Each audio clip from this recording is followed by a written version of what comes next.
The sun dipped low on the horizon, casting an orange hue over the village river.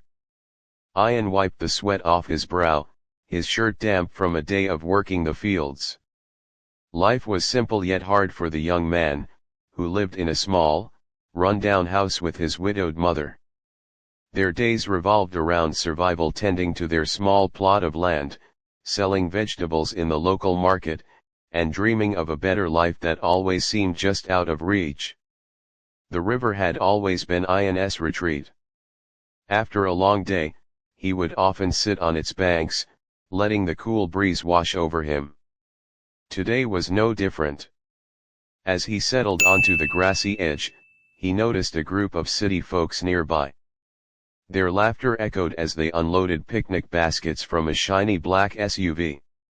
Ian barely paid attention, he was used to the occasional rich families visiting the scenic spot. Among them was Mina. She was dressed in an expensive summer dress, her hair tied back in a ponytail, and her designer sandals sinking into the soft soil. Mina was the only daughter of a wealthy businessman, and while she was accustomed to luxury, she often felt suffocated by her sheltered life. This trip was her way of escaping the monotony. Feeling adventurous, Mina decided to explore the riverbank. Ignoring her family's warnings, she ventured closer to the water. The current was deceptively strong that day, and the slippery rocks made it dangerous. As she bent down to touch the cool water, her foot slipped, and she tumbled in. Her scream pierced the air, cutting through the laughter of her family. Panic erupted as they saw her struggling against the swift current. None of them knew how to swim, and they could only watch helplessly as the river began to pull her away. Ian didn't hesitate. Kicking off his worn shoes, he dove into the river, his strong arms cutting through the water. Mina's struggles grew weaker as the current dragged her further. Ian reached her just in time, wrapping his arm around her waist and fighting to keep both of them afloat. The river fought back, but Ian's determination was unyielding. After what felt like an eternity, he managed to pull Mina to the shore. She coughed violently, her chest heaving as she gasped for air. Her family rushed over, their relief quickly overshadowed by their discomfort at the sight of Ian, his clothes soaked and torn, mud streaked across his face. "Thank you," Mina whispered, her voice trembling. But her family's reaction was cold. "Who is this boy?" her father barked, his sharp eyes scanning Ian from head to toe. "He saved her life." Mina protested, but her father dismissed her, ushering her back to the car.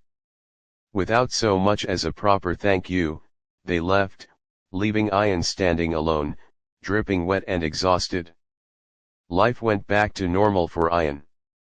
Days passed, and the incident became a fading memory. He continued his work, pushing the moment to the back of his mind. To him, saving Mina was simply the right thing to do, and he didn't expect gratitude or reward. But one evening, as the sun set over the village, a loud rumble disrupted the peaceful quiet. A luxury car, a sleek black sedan, rolled up the dusty path to Ian's house. Neighbors peeked out from their windows, curious about the unfamiliar sight.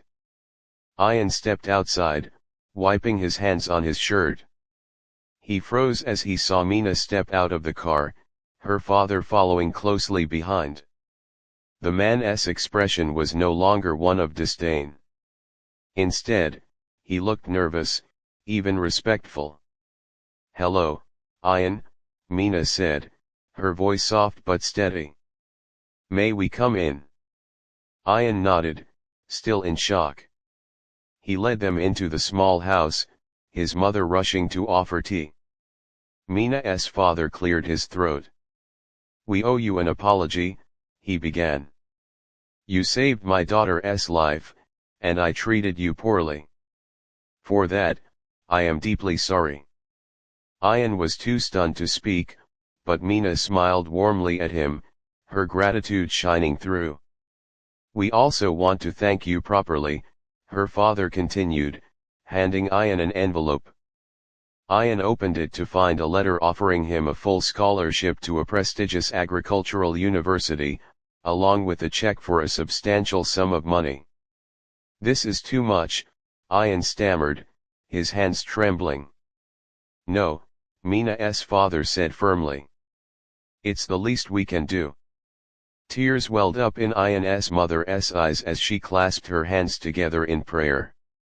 Ian, still overwhelmed, looked at Mina, who gave him a nod of encouragement. From that day on, Ian's life changed. The scholarship allowed him to pursue his dream of improving farming methods for his village, and the money helped his family escape poverty. As for Mina, she often visited the village, forging a bond with Ian that grew stronger with each passing day. Their paths, once worlds apart, became intertwined by an act of courage and kindness, a reminder that sometimes, fate has a way of bringing people together in the most unexpected ways.